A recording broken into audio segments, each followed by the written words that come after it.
മുളക്കുഴി മുളക്കുഴി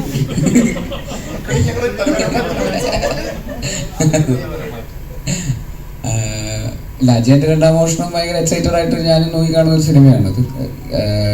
ഈ പറയുന്ന ഓണത്തിനാണ് റിലീസ്. എൻ്റെ കൂടെ മുമ്പ് വർക്ക് ചെയ്തിരുന്ന ജിതിൻ ലാലാണ് അതിൻ്റെ ഡയറക്ടർ. കുഞ്ഞിരാമായണത്തിലും ഗോതയിലൊക്കെ അസിസ്റ്റന്റ് ഡയറക്ടറായിരുന്നു. അപ്പോൾ അതിൻ്റെ ഒരു എക്സ്ട്രാ സന്തോഷം കൂടെ ഉണ്ട്. അതുകൂടാതെ ടൊവിനോ ലീഡ് റോൾ അഭിനയിക്കുന്ന സിനിമ എന്നുള്ളൊരു അത് കൂടുതൽ സന്തോഷം കൊടുക്കുന്നുണ്ട്. പിന്നെ ഔട്ട് ആൻഡ് ഔട്ട് ടൊവിനോ സിനിമയാണത്.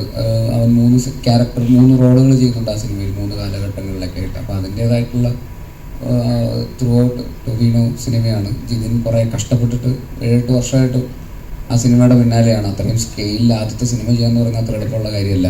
ഇത്രയും ബജറ്റൊക്കെ വെച്ചിട്ട് ഇത്രയും ടെക്നീഷ്യൻസിനെ കൺവിൻസ് ചെയ്യണം, പ്രൊഡ്യൂസേഴ്സിനെ കൺവിൻസ് ചെയ്യണം, ആക്ടേഴ്സിനെ കൺവിൻസ് ചെയ്യണം.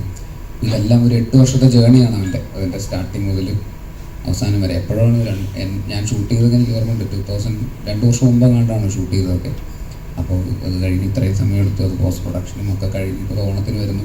ഫൈനലി അത് തിയേറ്ററിലേക്ക് എത്തുന്നു, ആൾക്കാരുടെ മുമ്പിലേക്ക് എത്തുന്നു എന്നുള്ളത് ഭയങ്കര സന്തോഷം നൽകുന്നുണ്ട്. ഭയങ്കര എക്സൈറ്റ്മെൻ്റ് ഉണ്ട്. ആ സിനിമ ഈ പറയുന്ന പോലെ അതിൻ്റെ VFXും അതിൻ്റെ സ്കെയിലും ആക്ഷനും ഒക്കെ ആയിട്ട് അതിനൊരു വലിപ്പമുണ്ട്. അത് തലവര മാറ്റുമെന്നുള്ള കാര്യം നമുക്ക് സിനിമ ഇറങ്ങി കഴിയുമ്പോഴേ അറിയുള്ളൂ. പക്ഷെ അവർ അതിൻ്റേതായിട്ടുള്ള ഹോംവർക്ക് ചെയ്ത് അതിനനുസരിച്ചുള്ള ഒരു എഫേർട്ട് അവരിട്ടിട്ടുണ്ട്. അപ്പോൾ ആ എഫേർട്ട് സത്യസന്ധമാണെങ്കിൽ അതിനനുസരിച്ചിട്ടുള്ള റിസൾട്ട് അവർക്ക് കിട്ടും എന്ന് തന്നെയാണ് നമ്മൾ വിശ്വസിക്കുന്നത്.